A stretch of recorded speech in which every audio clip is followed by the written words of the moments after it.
Okay, good morning po sa inyong lahat. Ito po ang ating channel, ang Tabsong Viewpoints.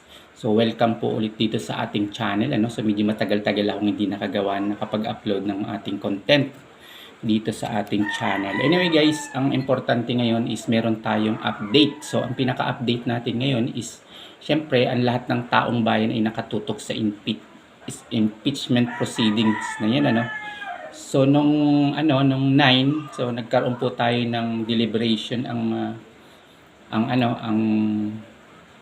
impeachment court. At kung matatandaan po natin, nanumpa na po si Senate President Chis Escudero bilang isang presiding officers ng impeachment court. Okay, pagkahaba-haba guys nung debate, inabot sila ng ilang oras kasi nga ang intention po ng mga anti-impeachment ay syempre ma-dismiss po yung kaso laban dun sa ating BP. Pero at least nagkaroon din po ng resolution yung mga pagdinig at saka yung mga talakayan at pagkahaba-habang mga debates tungkol doon sa kung itutuloy ba yung impeachment o hindi. At ayun nga po na nakapanumpa na si Chis Escudero bilang isang presiding officer ng impeachment court. Tapos kahapon, kagabi pala, inabot ako kasi sinusubaybayan ko so inabot po sila ng mga ilang oras na debate din. At ang napag-desisyon naman po ng impeachment court, by the way kahapon nga pala po is June 10 So base doon sa napagkasundoon ng unang hearing nanumpa na din po yung mga senator judge bilang yun nga take an oath bilang senator judge yung mga senador para sa impeachment proceeding. And kahapon din po nagpasa ng motion si Senator Bato de la Rosa na motion na to dismiss yung impeachment, pero naamyendahan po yun nung inamyendahan siya ni Senator Alan Peter Cayetano para from dismissal, so ginawa nilang remand. Okay, remand yung word. Tapos nagkaroon ulit ng further iteration doon sa motion at ginawa nilang return. So babasahin ko po yung kasi pinasulat po ni Senator Coco Pimentel para at least makita ng lahat ng sambayan ng Pilipino at the same time ng mga senador kung papaboran ba yung motion. So, basahin po natin ang motion. Senator Cayetano moved to amend the motion of Senator De La Rosa as follows: that the article of impeachment be returned to the House of Representatives without dismissing nor terminating the case until such time that, number 1, the House of Representatives certify to the non-violation of Article 6, Section 3, Paragraph 5 of the Constitution, which provide that no impeachment proceeding shall be initiated against the same official more than once within a period of 1 year, including circumstances on the filing of the first 3 impeachment complaint. And number 2, the House of Representatives of the 20th Congress communicate to the Senate that it is willing and ready to pursue the impeachment complaints against the Vice President. Okay, ito po yung tatalakayin natin kasi ito yung pinaka-significant na motion, ito yung pinagbasihan ng mga bumoto na senador. So may ipa-flash po natin kung sino yung mga bumoto ng pabor dito sa sa motion na ito ni Senator De La Rosa at inamyendahan ni Alan Peter Cayetano, Senator. So dito natin tatalakayin ano ba yung pakaintindi ng ordinaryong mamamayan kagaya natin base dito sa naging motion na to. So sila kasi may kanya-kanya silang mga interpretation, palibhasa mga legal luminary sila, tas may mga alam silang batas, pero again, siyempre tayong mga taong bayan may karapatan din tayong umunawa ng sarili nating pananaw, di ba?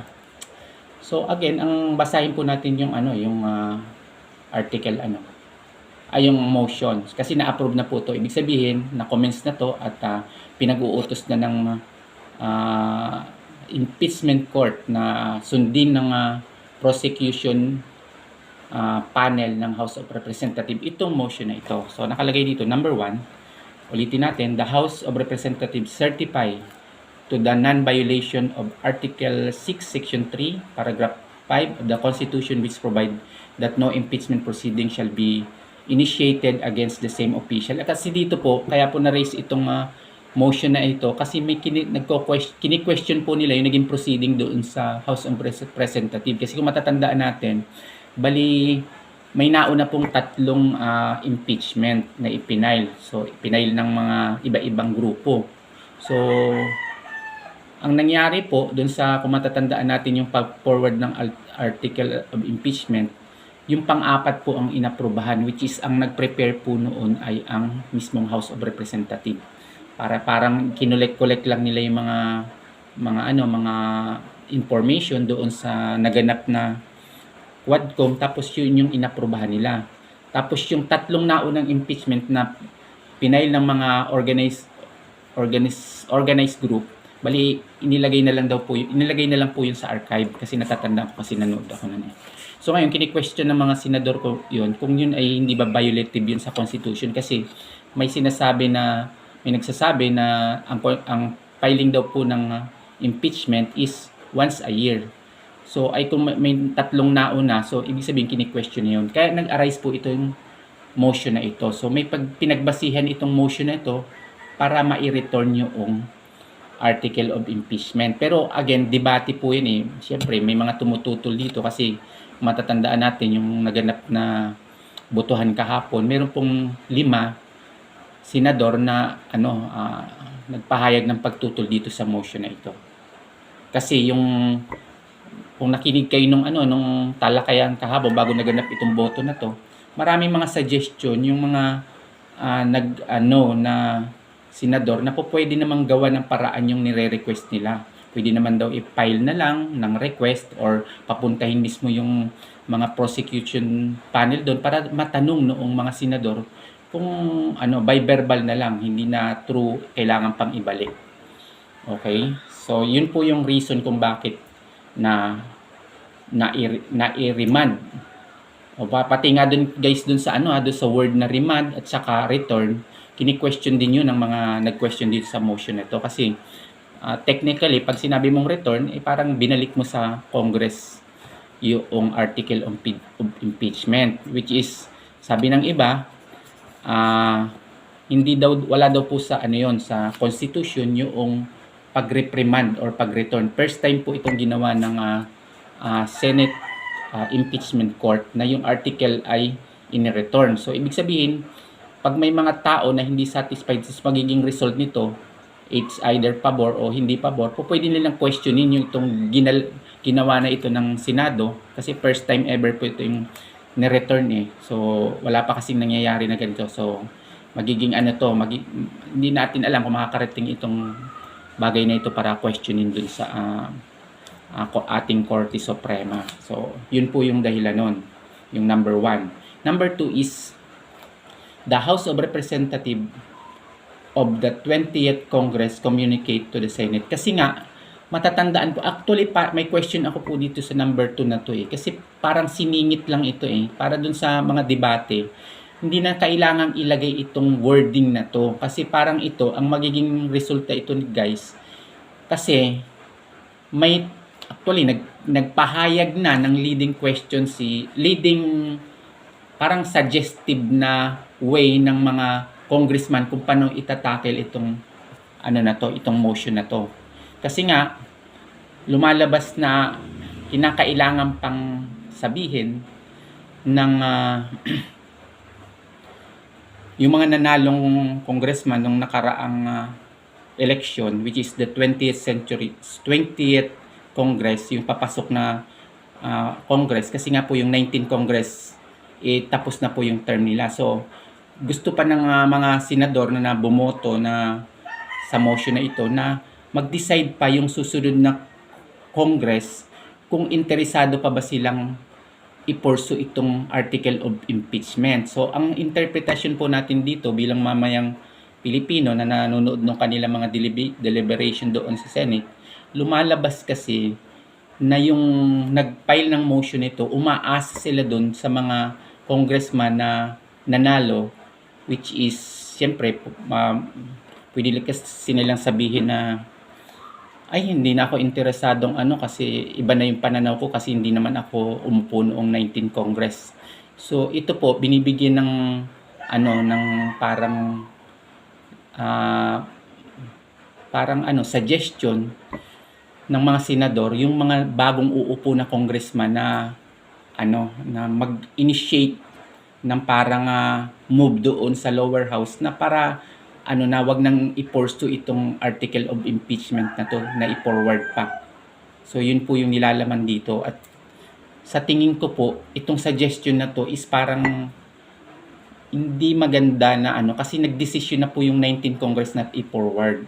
So ba't mo ibabalik pa dun sa 20th Congress na hindi naman sila yung nag-approve noong article of impeachment nung 19 Congress. So parang ibig sabihin yung kagustuhan ng taong bayan na ipasundin yung proseso ng impeachment trial based on doon sa ating constitution is mawawalang bisa. Kasi tandaan naman natin, may mga bagong uupon po na congressman which is hindi naman po party doon sa 19 Congress na nagbumoto dito sa article of impeachment na to. So may tendency po na yung susunod na Congress, 20th Congress is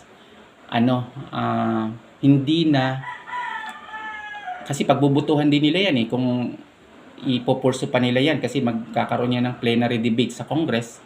Pagbubutuhan nila ito kung pa ito, itutuloy nila itong impeachment o hindi na, kasi ito yung nire-request ng motion guys, di ba naintindihan ninyo? So ibig sabihin, napapansin natin guys na yung talagang mga senador is gumagawa sila ng paraan para at least hindi matuloy talaga yung impeachment. Okay, yun yung nakikita natin dito guys. So kayo po guys, anong nakikita ninyo dito sa motion na ito? Kasi ganun po ang nakikita natin So kung may nakikita po kayo or sa pananaw ninyo ay may ibang interpretation base dito sa sinabi natin, is welcome po nating i-share din sa ating comment sections. Tapos, abangan po natin yung mga susunod na dito mangyayari. So, yung pong schedule ngayon na supposedly ay magbabasa na dapat ng article of impeachment ngayong araw, Wednesday, June 11, ay hindi na po matutuloy yun dahil nagkaroon na tayo ng motion na ganito. So, technically,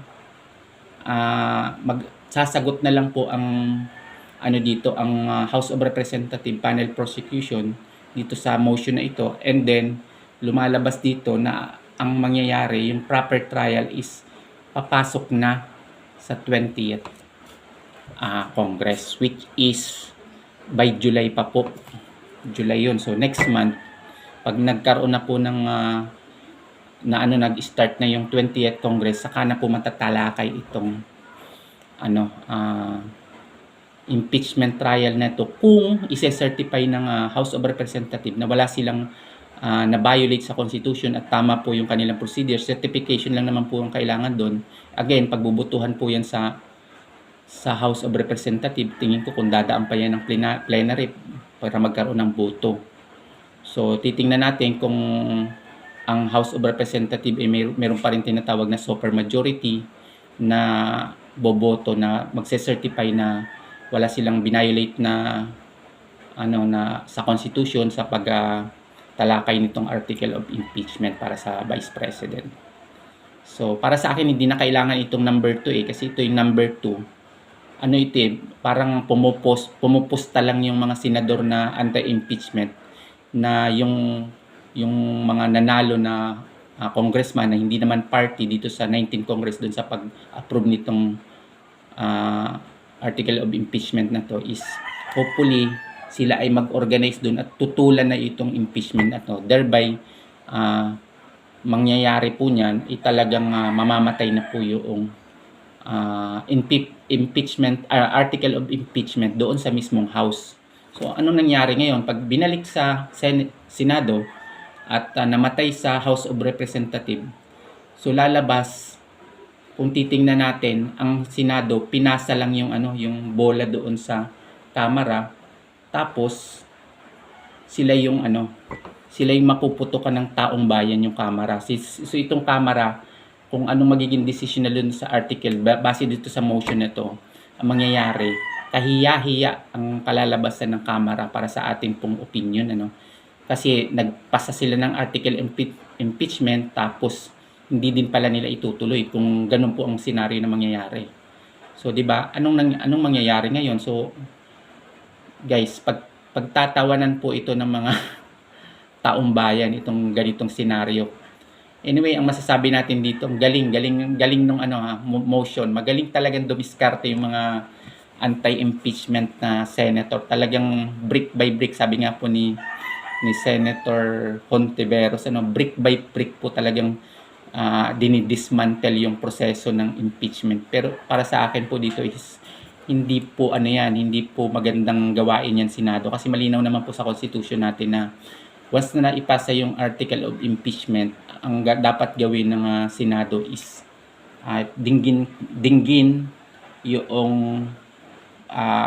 kaso, yung article of impeachment, at mag-render ng decision. So kaya lang, since po ito, nagkaroon ng mga question na ito, at tingin natin ano man yung maging resulta nito, it's either pabor or hindi pabor sa ating Vice President, magkakaroon po yan ng question sa Supreme Court. Kasi marami po dito mga issue na dapat i-correct Katulad nito, yung mga ganitong senaryo na hindi naman daw po ito nakalagay dun sa Constitution natin, yung remand at saka return. Wala daw po yun sa Constitution. So, ibig sabihin, di-decision na niya ng Supreme Court kung may basihan ba yung ganong argumento. So, again, abangan po natin yung mga latest development na yan. So, kung kayo po ay may mga comment dyan, pakisabi na lang po dito sa ating comment section para at least matalakay natin. Again, may i-remind ko po sa ating taong bayan talaga, napaka-importante na hindi po talaga tayo masyadong sumusuporta sa mga political personality, yung sobrang sa pagsuporta. Kasi nga po, napapansin natin, pag yung ating mga ibinoto na candidate ay may ginawa, mga kagaya nitong action na to na para sa atin mali yung ginawa nung ating ibinoto, tayo po maapektuhan nun. Ibig sabihin, it's either susuportahan natin kung sa tingin natin ay mali yung ginawa nung ating ibinoto. No choice tayong kundi suportahan dahil dun sa sobrang pag-support natin doon sa political personality. Wala tayong tinira sa sarili natin na parang karapatan na questionin yung political personality base sa mga naging decision nila. So yun yung po yung isang reason kaya pinapanawagan natin dito sa ating channel, Tabsong Viewpoint, na yung sobrang pagsuporta sa mga political personality, may masamang implikasyon po yan. 'Di ba? Sa mga pagganap nila sa tungkuling gobyerno. Kung alam kasi ng mga politiko na yan na tayo ay hindi tayo nagpapa-manipulate sa kanilang mga pananalita, at malayo silang gagawin kung ano yung personal na interest na nilang gustong gawin, kasi nga blindly sumusuporta tayo. Pag ganun po ang sitwasyon, wala pong mararating ang ating bansa, hindi tayo makaka-move para sa kaunlaran, kasi nga natututok po tayo dun sa tinatawag na personal politics na tinatawag, yung mga personal interest ng mga politician ng ating inuuna, at hindi yung kapakanan ng ating bayan at sangbayan ng Pilipino. Again, lagi po natin questionin yung ating mga binoto na political personality kung ano ba yung naiambag niyan sa pag-unlad ng ating ekonomiya, pag-unlad ng ating bansa. Ano ba yung mga naitulong niyan? Kasi yun lang po ang way para makatulong sila na ma-uplift yung buhay ng mamamayang Pilipino. Kung nakapag-provide ba sila ng source of income, paano sila makakapag-provide ng source ng income ng mga ordinaryo Pilipino natin kung hindi nila pinauunlad ang ekonomiya? 'Di ba? Kung hindi sila nagtatawag ng mga investor, local man or foreign investor, para umunlad yung bansa. Kasi yun lang naman po ang pinaka-importante. Kung paano uunlad yung ating bayan. Para pag maunlad ang ating bayan, nagre-reflect po yan doon sa kabuhayan ng ating taong bayan. again, questionin po natin yung mga ating ibinoto. Ano ba yung naiambag niyan sa ating ekonomiya, sa pag-unlad ng bayan, na na-provide sa atin, na maging paraan ng ating source of income. Yun po ang pinaka-importanting dapat lagi nating nire-remind sa ating mga political personality na ibinoto. Hindi yung mga political na awayan na yan at saka political, alam mo yun, yung pag pinagwawatak-watak tayo. So, hindi po yun ang importante. Kaya nga dito po sa ating channel, ang panawagan kasi natin dito, manatili tayong focus doon sa mga institusyong panggobyerno at hindi tayo dapat nagbibigay ng sobra-sobrang suporta sa mga political personality. Kasi pag nalaman po ng mga political personality niya na ang taong bayan ay solid na nagmamahal sa bayan at solid na nagmamahal sa mga institusyong panggobyerno at nagbabantay tayo sa mga institusyon ng gobyerno, at yan sinisiguro natin na hindi yan ibabiolate ng mga political personality, matatakot po yung mga yan. Magtitino po sila ng gagawin sa ating bayan. So yan po yung ating advocacy dito sa ating channel. Kaya kung kayo po ay naniniwala dito sa stand natin sa ating channel, supportan po natin ang ating channel. Magkaisa po tayo. Taguyod natin yung magandang direction para sa ating bayan. Okay? Yun lang po, at maraming salamat sa inyong lahat. At sa lahat hindi pa nakasubscribe, please subscribe po dito sa ating channel. At sa inyong lahat dyan, peace.